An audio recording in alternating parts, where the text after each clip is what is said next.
Hi, I'm Steve Keniston. And I'm Samir Shah. Steve and I are both cybersecurity specialists with Dell, and we're always looking for better ways to tell the cybersecurity story. Which changes every day, and AI is only accelerating things. It's hard to keep up. Which is exactly why we started doing the Cybersecurity Tapes. It's a totally different approach. These aren't just talking heads or white papers dealing with a single capability, but fictionalized stories designed to humanize these threats and put them into real-life context for you to learn from. In these stories, we investigate what happened, what went wrong, and the best way to address the challenges. Samir and I will be back to discuss how this story stacks up against the reality of the modern cybersecurity landscape. Without further ado, roll the tape. The incidents portrayed in this episode of the Cybersecurity Tapes are fictitious. No identification with any persons, places, companies, or products is intended or should be inferred.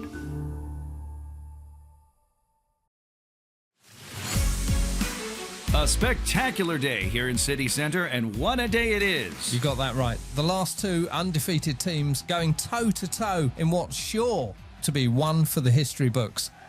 The air here is electric, and it's not just for the game. Can you believe it? Some people showed up today for one reason, and one reason only, to be first in line for what many are calling the Stadium of the Future. Let's cut to a shot taken from the Canary blimp cam. Canary Air, your ticket to the skies. And there it is, Evolution Stadium. What do you think, Alex? Looks pretty futuristic to me. Now we're seeing long lines of fans waiting to get in. Can you see the line there on the right is moving faster than all the others? Those fans registered for the new Express face entry, meaning their face is their ticket to the game, which, if you're interested, can be found on the new Evolution Stadium Mobile Plus app. We certainly are living in the future, Alex. Would you sign up for something like that? You know what? I think I would. My face is already on TV. Why not? Attention. All athletic personnel, please report Ma'am, to the holding area. sorry to bother you, ma'am, but I'm in a super rush. Sorry. Repeat. I understand. All athletic personnel, Excuse me, please sir, report can to you? the I'm so sorry, I really can't. located on the north You have a good day. Jimmy, over here. A friendly face. This place is a madhouse. You could say that again. I was supposed to report to the security office, but I'm headed that way. Let's walk and talk. Hold up. Change of plans. There's Lucy. Copy that. Who is... Lucy Klein. Aaron, I'm glad I found you. They gave me this walkie, but I don't know what... My team uses Channel 7. Lucy Klein, this is Jimmy Delgado. He's one of our best security team leaders. Been with us, 16 years. Wow, really? He's the one we're transferring up here. He'll be your shadow. Jimmy, Lucy was sent by Career Solutions, the company that installed all the new tech, like the facial recognition. I'm not up to speed on what it all is yet or how it works. That's exactly why Lucy's here, so I don't have to. But now, you have to. Aaron, we just wrapped in the VIP area. They're saying they need you to come down to be our escort. Copy that. Be there in 5. Gotta run. Jimmy, stick with Lucy. Lucy, thank you, thank you, thank you. So, Lucy Klein. Where do I start? Follow me.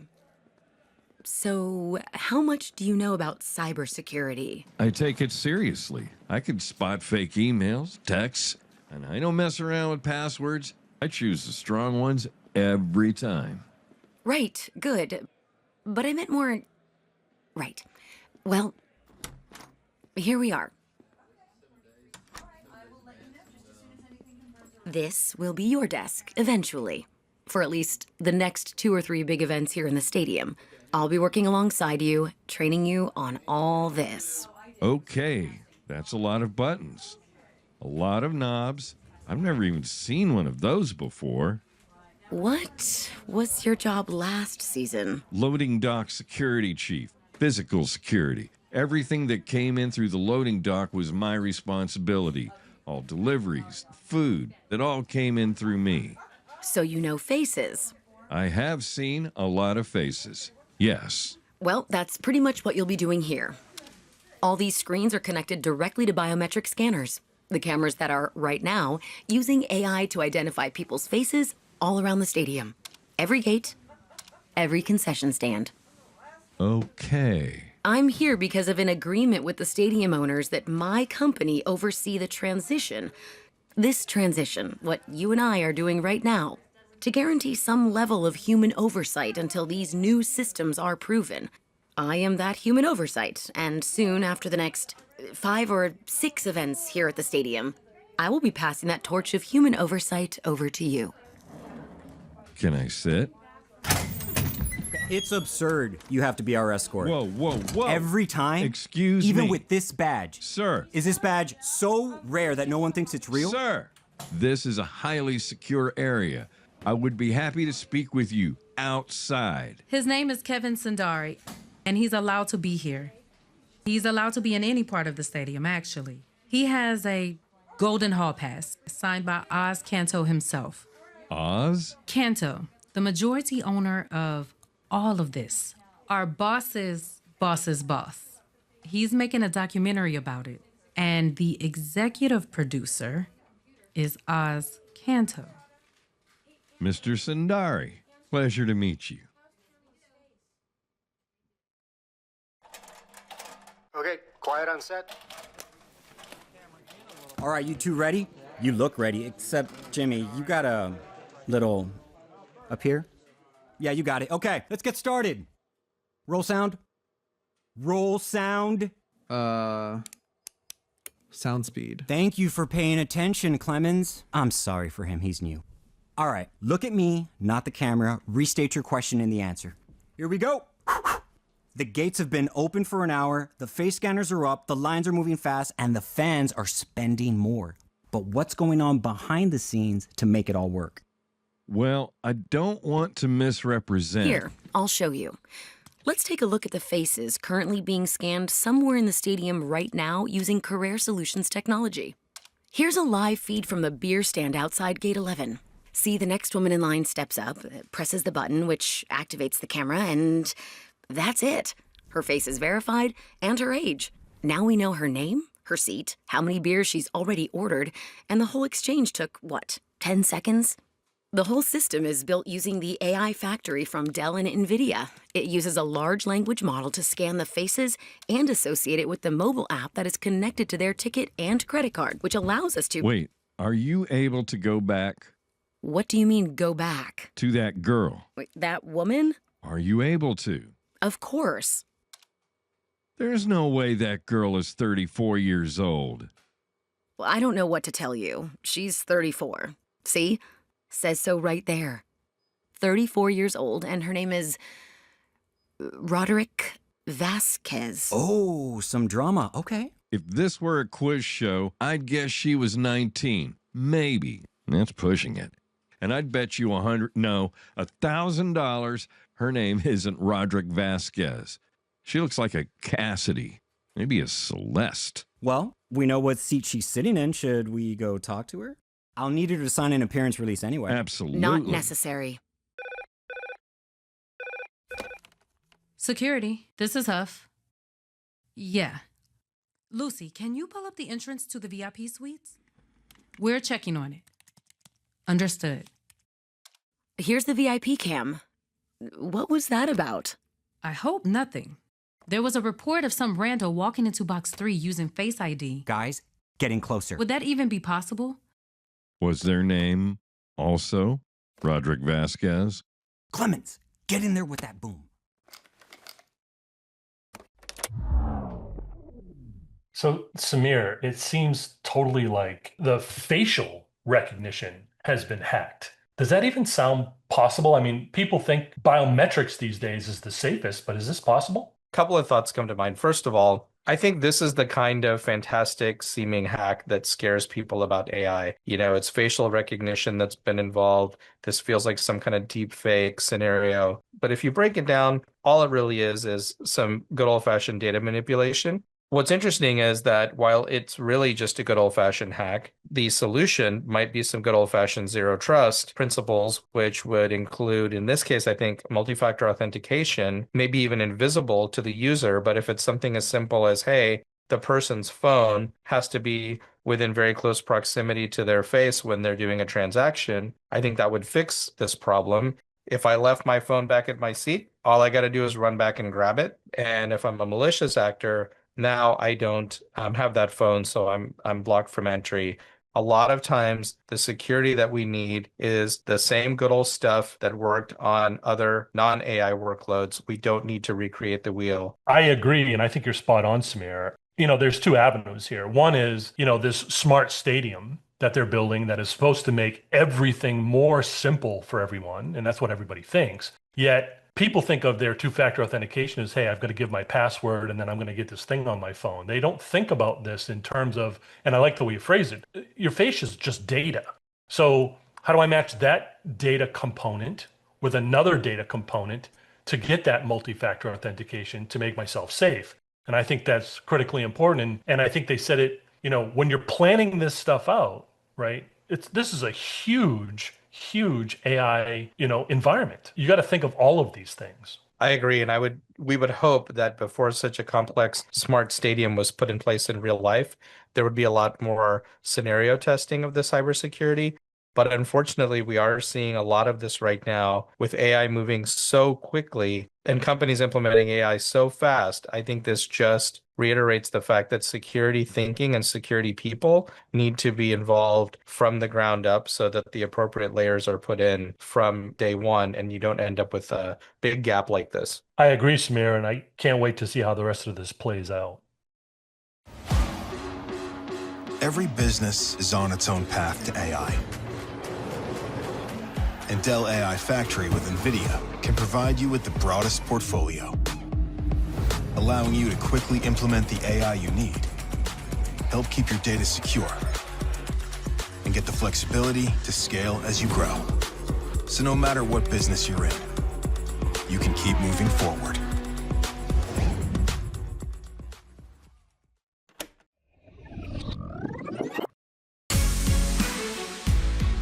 Hey, Alex, what time do you have for the countdown to gameplay? The same one you do, Jerry. Right. And do you notice anything odd?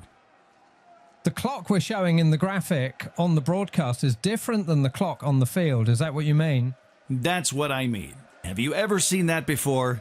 I guess they still need to work out some of the bugs in their smart stadium. Truer words never spoken. And there's a shot of Oz Canto in the owner's suite. What a day he must be having. Bask in the glory, Oz. He doesn't look happy, that's for sure. He does not. It looks like he's on the phone with someone. Who do you think that could be? Heavy is the head that wears the crown, they say. They do say that. Let's check in with Carrie on the field. Carrie, any idea why the big man might be angry right now? We've been hacked. From what my team can tell, yes. Okay, angle your bodies towards the camera while you have this conversation. This is good stuff. No, it's not. Can you please put the camera down? Well, it doesn't seem to be an issue with Carrere. We're still sussing it out, but I've got a team heading down here right now to help. What do we know? What we know is that the AI model has been compromised. Compromised? It's those robots. They're uprising. No, just compromised. What does that mean? It means something or someone has found a way to whisper bad thoughts into its ear. Psst, they're 34 years old and named Roderick. Give them a beer. Not like that. Someone's been feeding it false or malicious data in order to... Well, I'm not sure what they're trying to do. Maybe just cause havoc. If so, they're succeeding. The AI model has been integrated into everything. Ticketing, payment, maintenance, media management, interactive halftime shows. It's all an intricate network of dominoes, all neatly lined up, and someone just toppled one over. So what do we do now? Try to find out where it started and pull the next domino out of the way. I mean, we shouldn't wait. I can do this. Love your optimism. Do what? Shut it down. Shut what down? Take the model offline. If it's all interconnected, won't that just make everything worse? We're going to need humans out there, security guards, posted up at all the gates, checking IDs. Okay, Jimmy's time to shine. Hold on. And we need to isolate the systems and revoke all temporary authorizations until we have more information. Lucy, you're also temporary, right? The next big couple of events and then you're done? That's what you said. Well, yes. And the documentary crew, they're temporary. Come to think of it, we didn't have half this staff last season back when we were printing tickets on paper. Who are all of these people? He's right. Here's the game plan. Lucy, go ahead and shut down the facial recognition kiosks, all of them. The vendors need to verify all transactions. Jimmy, call the guys up on level 5. Make sure they post up someone at every door to every VIP suite. And you, I'm so sorry, but can you and your crew please clear the room while we figure this out? Can we keep the camera running? That's not really no. Please, just for a moment until we figure this out. Then I promise you can come back in here and do whatever it is you do. Copy that. Okay, let's pack it out. Thank you.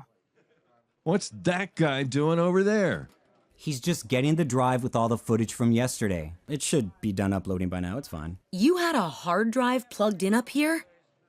Okay, we've been filming since the day the stadium broke ground. Literally, we've been using this room as a staging area since they ran cables to it. At this point, I know this place better than anyone else here. Awesome. But do you know anything about cyber attacks? I hope so, because you've been tapped into a private, highly secure network for who knows how long. That's not an accusation. She's just... We upload footage constantly. So the editor has something to do while we're out in the field, and it's another way to back up what we shot. Do you know how much it costs to hire a crew? To have them show up here every day? The camera operator, the production assistant, Clemens. My media wrangler is the one who set up that upload station weeks ago. What is a media wrangler? And who is yours? She's not here today. She got booked on another job. So, Samir, throughout this entire episode, I'm hearing about all these things where it's actually a human being that is catching what's going on.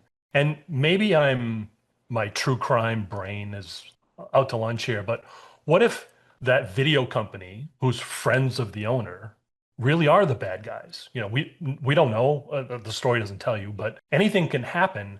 But it's people that are doing the work to catch the threat actors, not just the technology. And at least for the last year or so, and I just attended Falcon, the CrowdStrike conference, AI is embedded into all of these security things, which is going to be great, but you still need people, right? It's a balance. It very much is a balance. And you're right. You do need people. You do need human oversight, and governance is the ultimate backstop on any AI system. And it absolutely has to be in place. And when you hear about people talking about all of these horrible, Terminator, Skynet type scenarios where the machines go crazy and kill the humans, first of all, I don't think that's particularly realistic, but the only way it could be is if we surrendered that role of human oversight. At the same time, as you mentioned, AI is an important component of security tools. And without AI and those security tools, the load on human beings would probably be too great, and we wouldn't be able to accomplish all the things we want to do, given the shortage of cybersecurity professionals that we know we're dealing with. So it is a balance, but like I said, I'll just reiterate, human beings have to be the ultimate backstop. The buck stops with us, whatever analogy you want to use, but there has to be a human being. And sometimes it's as simple as a human being just doing random spot checks to make sure that things are going well. The same way that a security guard isn't roving the property 24/7. They're definitely looking at the camera periodically. They're spot checking certain areas periodically. Maybe they're looking at places where there have been break-ins before, whatever the case might be. But it's a combination of technology and humans there as well. I think you're spot on. I think AI is going to take the load, a huge load, especially today, out of the security issues that are coming up. But they're not going to replace humans, not for a long time. No, they're not. And hopefully never, because all of these tools, ultimately AI, are designed to enhance human experience and human life. They're not designed to replace it. Mr. Canto. If you can fix this problem for me, call me Oz. Okay, Oz.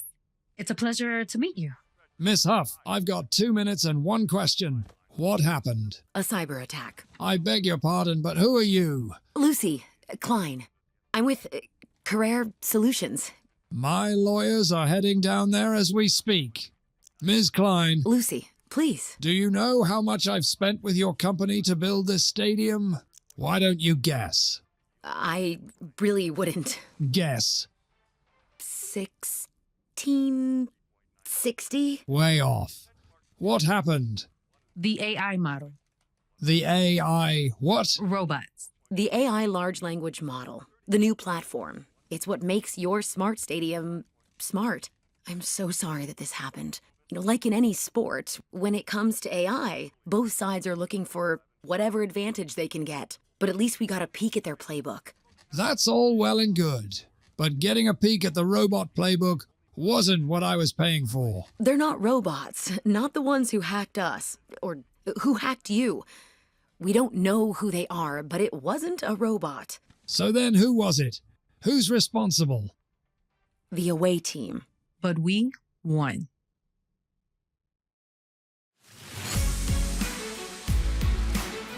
Well, now it's time for something we've never done on the program before. Oh, yeah. And what's that? We're going to award an honorary MVP. Okay, sure. Like people who didn't play the game but deserve some recognition? Exactly. I see where this is going. Those of you watching may remember. It was only yesterday, so I hope you do. You do see where this is going. What was supposed to be an exciting, fun-filled day in the Stadium of the Future turned into a techno nightmare. We all watched it unfold live on screen. Now let's hear from the dedicated team working behind the scenes, whose tireless efforts contained what some are calling the cyber attack of the future. Lucy Klein, Jimmy Delgado, welcome. Happy to be here. Thank you for having us. So, the word on the street is that this thing could have been so much worse than it was. But you two rocketed off the starting line and got ahead of it in world record time. Congrats to you both. We know that Evolution Stadium is touted as the stadium of the future. Why are people saying this was the cyber attack of the future? We had help. Thankfully, when we built the system, we put in a good detection and response solution, so we could shut things down quickly and revert back to the prior way stadiums were run. This is where good planning up front came in. But if it hadn't been for human oversight, we may have missed some obvious signs that the model was corrupt. A little birdie told us that there was a documentary crew that just happened to be filming in the security office when all this went down. When can we watch it? We're still reviewing the footage for any clues that might help us identify the hacker or hackers. You think this might have been an inside job? We don't know, Alex. We're doing it because we don't know. It's like players watching the tape after the game. You might learn something and, I don't know, tweak your strategy, know when to zig in spots you used to zag. I think the word you might be looking for is practice. This episode of the Cybersecurity Tapes was produced by Dell Technologies and NVIDIA. The executive producers were Steve Keniston and Samir Shah. It was written by Steve Keniston, Samir Shah, Max Robidoux, Bradley Parrott, and Mike Wiebe. Edited by Tim Edwards and Bradley Parrott. Directed by Bradley Parrott. Featuring performances from Brittany Drody, Eric Lakem, Bethany Zolt, Darren Murphy, and Renee Alvarado. Sound design by Andy Slater. If you enjoyed this episode of the Cybersecurity Tapes, please like, subscribe, and leave us a review. Or visit the cybersecuritytapes.com to learn more.